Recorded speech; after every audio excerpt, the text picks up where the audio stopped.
Hello viewers, and welcome to yet another special video production from Cardboard of the Rings, a bi-weekly podcast about the Lord of the Rings, the card game, which is a living card game by Fantasy Flight Games. This is yet another entry in the LOTR LCG progression series. This is Mitch, and joining me as always is Matthew. Hello. And today we're going to be taking a look at our very second adventure pack of the Shadows of Mirkwood cycle, which is Conflict at the Carrock. So we're going to be going through our new hero card and 9 new player cards, and why don't we go ahead and dive right in. So Matthew, why don't you introduce us to our brand new hero? Sure. The hero for this pack is Frodo Baggins, who is a spirit hero. He has a threat cost of 7, 2 willpower, 1 attack strength, 2 defense strength, and 2 hit points. So unlike his Uncle Bilbo, his threat cost is actually equal to the sum of his stats. He's a hobbit, of course, and his response reads, after Frodo Baggins is damaged, cancel the damage and instead raise your threat by the amount of damage he would have been dealt, which is limited to once per phase. I think Frodo really excels at shoring up one of Spirit's weaknesses, which is defense. He has a nice low threat cost, so-so stats, but he is a hobbit, I guess, and a stellar ability. I think he's really a must-include in many ways, and if you're going to use him, a must-include would be the Galadrim's Greeting and other threat reduction to sort of negate whatever threat you may be taking as the result of Frodo defending. I agree. I think that so long as you're able to deal with a little bit of threat raising, whether it is, just like you said, Galadrim's Greeting, or maybe Gandalf, or tossing a Wandering Took around the board, Frodo really excels in that he's not only a fantastic complement to Éowyn to make Spirit into even more of a questing powerhouse than it was before, but against so many effects that harass questing characters, he's practically invincible. So, at least up to 1 time per phase, he's able to just eat any amount of damage as a threat gain, so something like the Necromancer's Reach, Evil Storm, Dol Guldur, Orcs, all of that is going to amount, instead of just a dead hero, just like his Uncle Bilbo would be, you're gaining 1 or 2 measly threat, which is, in the run of an entire game, probably an absolutely marginal effect. I think you cannot beat the price of Frodo Baggins. I think it's absolutely mystifying as to why Bilbo's total threat is 3 greater than the sum of his attributes when we can look at this spectacular character. As a defender, I think those 2 points of defense are fantastic. If there's some sort of heinous accident where a nasty shadow effect would result in Frodo's death, of course you can simply choose to raise your threats. Of course, it's definitely risky to be consistently raising your threat so often. Multiple undefended attacks are going to be more than once per phase, so Frodo's certainly not invincible when it comes to that, but I think overall this is just a fantastic hero. I really think Spirit couldn't ask for anything more than little Frodo Baggins. So on the topic of powerful questing, Lore gets a new ally in the form of Longbeard Mapmaker, which is a cost of 3 with 1 willpower, 1 attack, 1 defense, and 3 hit points. It has the dwarf trait and has action. Spend 1 resource to give Longbeard Mapmaker +1 willpower until the end of the phase. So this is a very powerful character in that it makes Lore into some formidable questing machine. So long as you've got resources to pump into Longbeard Mapmaker, whether it's from Steward of Gondor, Horn of Gondor, Theodred, or any number of lore characters on the board, you can basically increase his willpower to whatever you want it to be. If you've got some massively difficult obstacle to overcome, like the Carrock location itself that we'll be seeing in this scenario, he's fantastic. If you do have just a plethora of resources, he can make a massive willpower gain for you. He's a little bit expensive, and I think his base willpower is pretty much awful. He's, of course, fantastically expensive, but have you had much use of this ally, Matthew? Any experiences? Well, if you listen to our course set videos, you know that tactics is pretty much my favorite, with leadership being a relatively close second. Spirit, I would probably rank third, which leaves poor Lore to be dead last for me. So I can't recall any fantastic experiences I had with the Longbeard Mapmaker. I've certainly included him when I've made dwarf decks. And then oftentimes dwarf decks can really get resources flowing, and I have pumped up his willpower a little bit.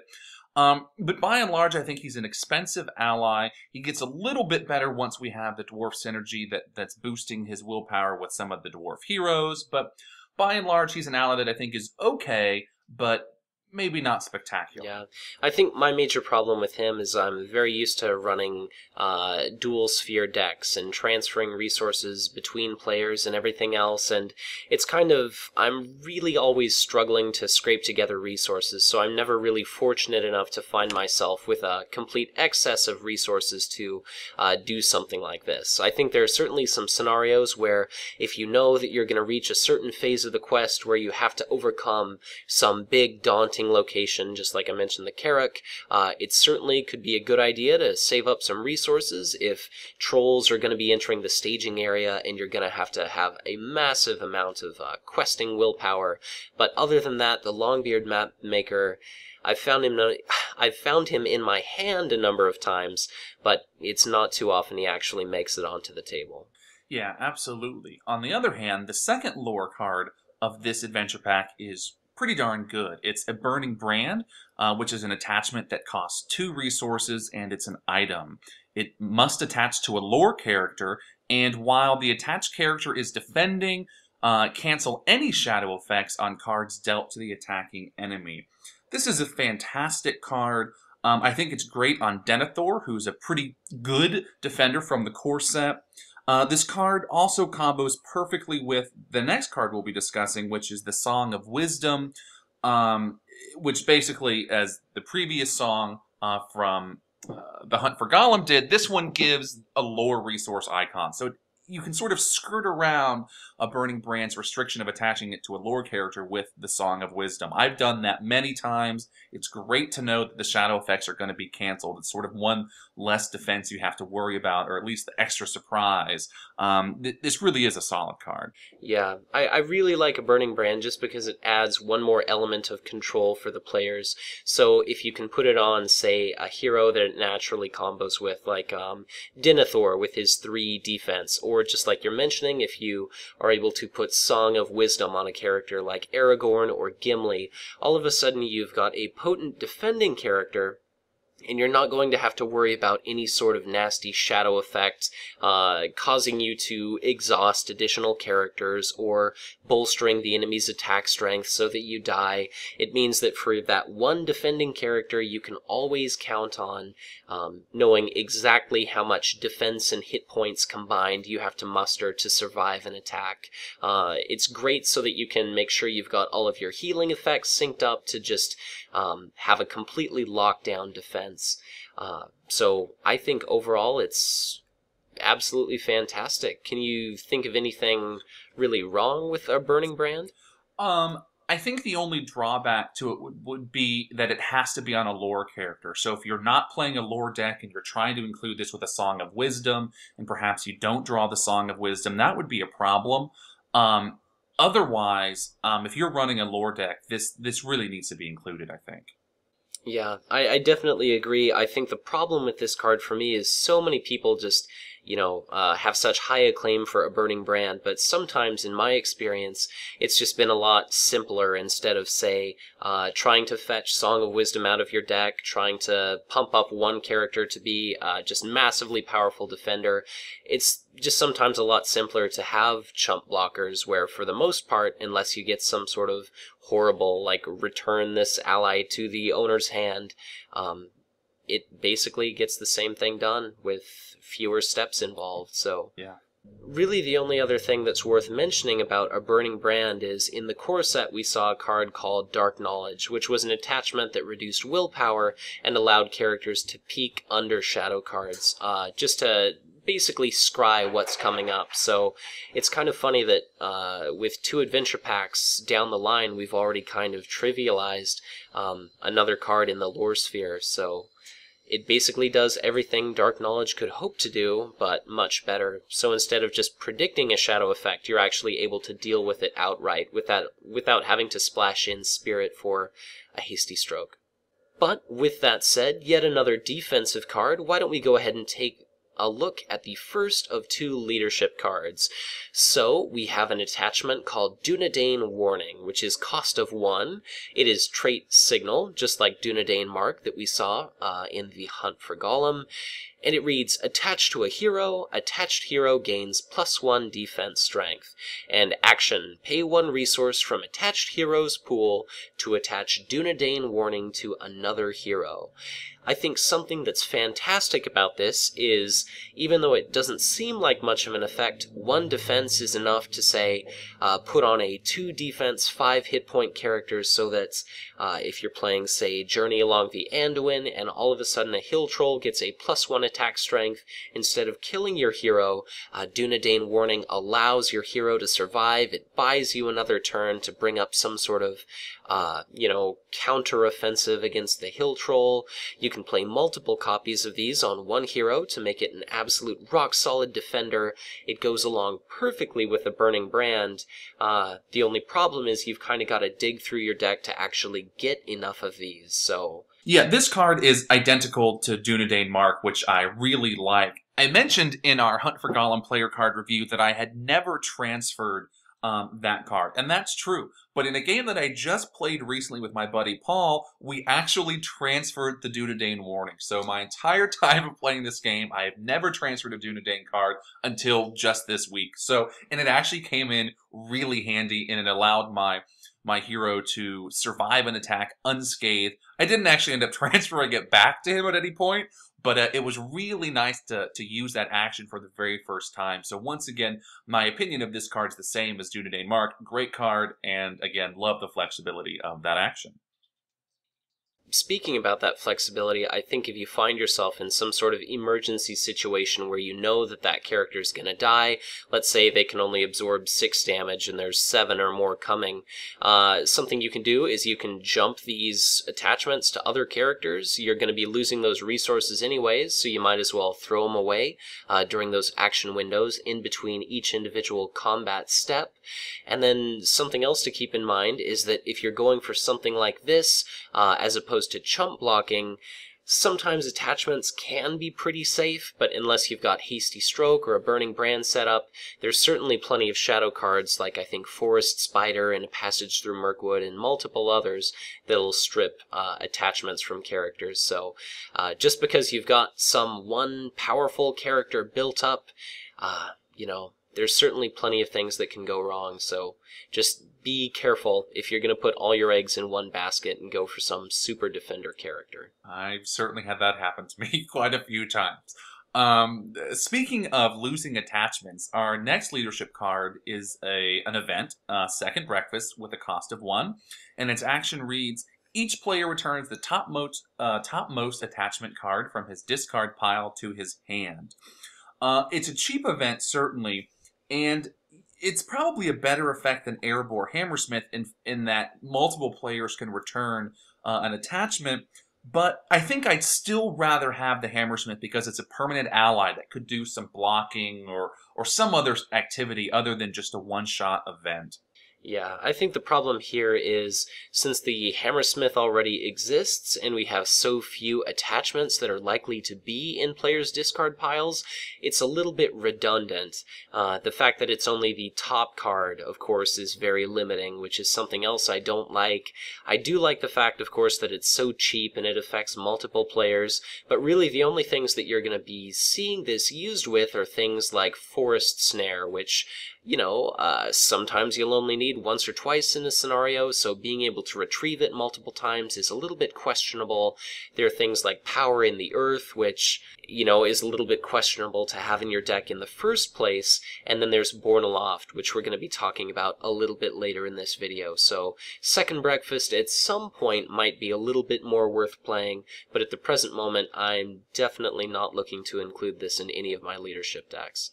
Yeah, certainly in this adventure pack, and maybe even this entire cycle, I would agree. I will say, though, I've been playing a bunch of the more modern quests, The Hobbit and Heirs of Numenor, and there's a ton of attachment discard on shadow effects, and it is just nasty. So, the more I think about this card, the more I think it is probably more relevant now.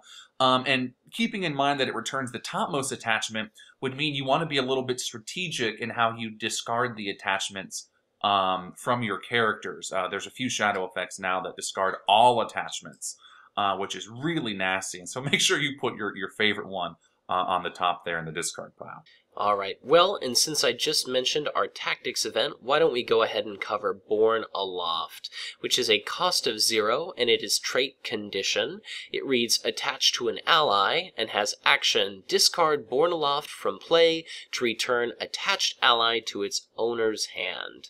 This is very powerful in that it's free. It's perfect for really powerful cards that are going to be leaving play at the end of the phase or the end of the round, so naturally it combos with Gandalf to have him come in, do his devastating effect, maybe attack or quest or defend, and then vanish. Bjorn, who of course comes into play, can swing for 8 and then vanish back into your deck. This will allow you to retrieve those characters before they're discarded or shuffled back into your deck, and it also works well with effects like Snowborn Scout, Longbeard Orc Slayer, or really any other when enters play card. The only thing I really don't like about this card is that it's entirely dependent on when you draw it. So if you draw 3 of these in your opening hand, you don't have any Gandalfs or Bjorns anywhere to speak of, then it's basically worthless, and it just takes up a card in your deck. Right. This is another eagle card, though it doesn't have the eagle trait. When we get to, again, some future adventure packs in this cycle, there are some eagles that have some really nice effects when they enter the play area that this card would be great for, but just not there yet. I don't think it's a card I use too much, even when I do make eagle decks, but it certainly has its uses. Yeah. Something else to keep in mind is, even though players maybe new to the game think they might be able to do some sort of shenanigans, like declare a defender for an attack, and then use Borne Aloft to bring that character to your hand, instead of it taking lethal damage, keep in mind that if a character leaves play at any point during an attack resolution, then the attack is simply undefended, which is probably going to end up killing a hero or otherwise severely damaging one. Right. The final tactics card that we have is the Ordnung Beekeeper. Cost of 4, 1 willpower, 2 attack strength, 1 defense strength, and 3 hit points. It's got the trait Beorning, and the action, discard Ordnung Beekeeper from play to deal 1 damage to each enemy in the staging area. I think this card has good stats. It has willpower, which is always nice for tactics. It's got a decent ability, I suppose, much like the Orc Slayer, the Longbeard Orc Slayer from the core set. But it is kind of an expensive card. It's got the same cost as the Orc Slayer. It does deal damage to each enemy, not just orcs that happen to be in the staging area. But as we mentioned with the Orc Slayer, most enemies have more than 1 hit point. So if they've got 2 or 3 or 4 or even more than that, this guy's not doing that much damage, so probably not worth including in a deck at this point. Yeah, I think overall this is an extremely expensive character. It's kind of unique in that it's a tactics ally that has 1 willpower, but with that investment of 4, it's really prohibitive. It's really not doing too much when it's attacking for 2. If you're looking for a character like that, Veteran Axe Hand is half as expensive. It's a little bit more durable than that character, but again, for this value, it's a little bit questionable. I think it will certainly combo very well with Thalin. I could see in a 4-player game, if there's maybe multiple players running tactics, I could see some sort of coordinated effect where Thalin damages all the enemies as they're revealed from the encounter deck, maybe in between quest commitments and quest resolution after staging a couple different beekeepers, or, 2, 3, 4 of them are all sacrificed in order to wipe the staging area clean. But the problem here is enemies generally don't stay in the staging area, especially if you're running a deck that can easily afford 4 tactics resources. You're probably going to be pulling those to you and dealing with them as quickly as you can. So Ordnung Beekeeper is kind of a strange little card. We'll have to see if it ever gets a lot of things to back it up, but for the time being, it just seems a little bit bizarre. Yeah, you certainly could sneak attack this card and then trigger its action to get around its cost of 4, but as I've said about the Bjorn himself and then the Long-Beard Orc Slayer, there are just better candidates for sneak attack, namely Gandalf. Right. Gandalf or Bjorn himself. Right. I would be heartbroken to lose a sneak attack on Ordnung Beekeeper. Right. But in any case, why don't we go ahead and move on to our spirit cards to wrap up this video, and the first of which is a unique ally named Eomund. He is a cost of 3 and has 2 willpower, 1 attack, 1 defense, and 2 hit points. He is a Rohan ally, so mustering the Rohirrim is, of course, makes him a pretty decent target. And he has response. After Eomund leaves play, ready all Rohan characters in play. So right off the bat, taking a look at this card, I like that we finally have some sort of Rohan synergy. He's another character, just like Rivendell Minstrel, where it's 2 willpower for 3 cost. He's a little bit hardier with his 2 hit points, but his effect is probably, at least at this point in the game, useful more often. So just to do a quick rundown of all of our Rohan characters, we have Theodred, Eowyn, Dunhir, the Snowborn Scout, the Horseback Archer, Gleowine, and the Westfold Horsebreaker, in addition to this guy here. But what are your thoughts, Matthew? He certainly has decent stats. His cost is a little high. And I think, like you said, his ability is limited at this point. In fact, it's even limited today. We just don't have that many Rohan characters. But certainly when he came out in this adventure pack, there are fewer still. So I don't think he's bad. And I think you could include him just for his willpower, maybe his attack strength. But, if you're trying to build a Rohan deck, you're probably going to find your deck a bit lacking. There are some nice tricks with him, having him committed to the quest. If a Dalguldur Orcs deals 2 damage to a questing character, you can pick Eomund. So all the Rohan characters you had committed to the quest are still contributing their points, but all of a sudden now they're ready to do things like attacking or defending, chump blocking, whatever it happens to be. Really the only problem, though, is you have to look at the individual Rohan characters we have, and they're things like Eowyn, where even if she's unexhausted, she's not really going to be doing a lot of defending or attacking. Dunhir isn't contributing much to the quest anyways. Theodred gets a decent effect, but Horseback Archer doesn't have any willpower. Gleowine is alright, but overall, it's kind of a questionable effect at this point. It does combo very well with Sneak Attack. He can pop in, contribute his willpower, bounce back out, and of course it goes great with Ever Vigilance. So you can do something like having Eomund commit to the quest, you can play that leadership event, ready him, have him chump block later on, so that once he absorbs some sort of enemy attack and dies, all of a sudden a bunch of different Rohan characters are going to be ready, and they can do their own attacking or defending in turn. Speaking of perhaps less than stellar, we have Nor Am I a Stranger, which is our final card. It is a spirit attachment with a cost of 1. It's a title, and it has to attach to a character, and the attached character gains the Rohan trait. I think a clear combo here would be with Eomund. If you are, attaches maybe to a hero that isn't Rohan, well, it could be readied if you're planning on doing some sort of Eomund tricks.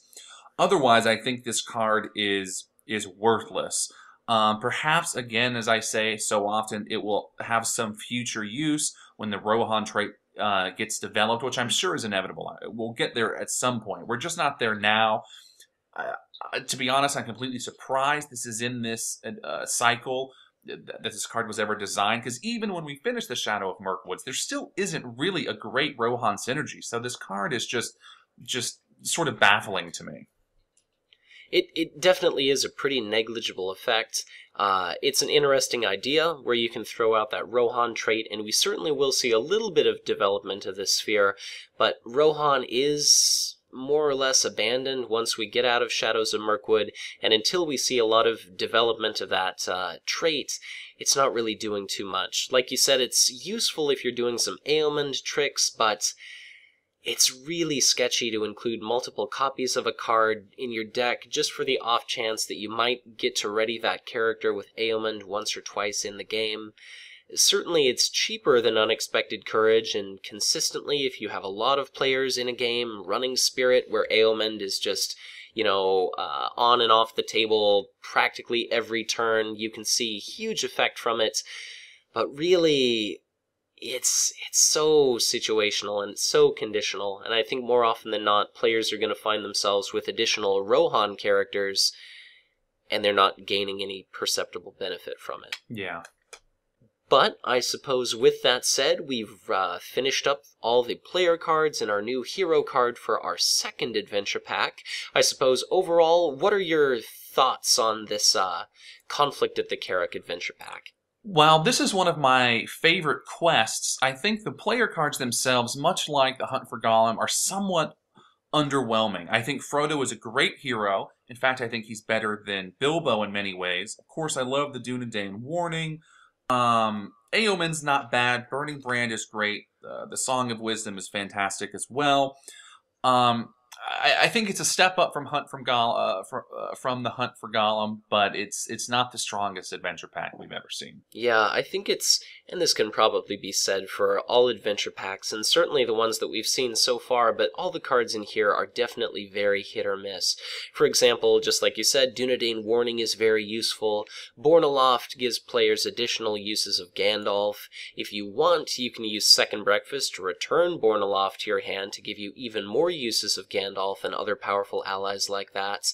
But apart from a couple cards like a Burning Brand, which is just an incredible powerhouse card where all of a sudden there's one aspect of the encounter deck and chance that you no longer have to concern yourself with. Some of these cards are just a little lacking. So, just like we saw in the Hunt for Gollum where there's searching cards, here it's just kind of some development of traits that don't necessarily go anywhere, like the Bjorning and Rohan, so it's certainly a useful adventure pack to pick up. I love the scenario, and I absolutely adore Frodo as a hero, but some of these player cards are a little bit lacking, so any final thoughts? No, none at all. All right. Well, with that said, why don't we go ahead and wrap things up? So, as always, thank you guys so much for watching. If you don't agree with some of our thoughts about some of these player cards, be sure to let us know in the comments below, or if you've had any spectacular use out of some of the cards that we kind of poo-pooed, like Ordnung Beekeeper or Second Breakfast, be sure to set us straight. So, if you like this video, be sure to hit that like button. If you subscribe to this channel, there's certainly more to come. Our next video is going to be Matthew and I actually taking on the conflict at the Carrock scenario, so I guess next time we'll have to see how we do against those 4 unique trolls, but until then, take care and we'll see you guys next time.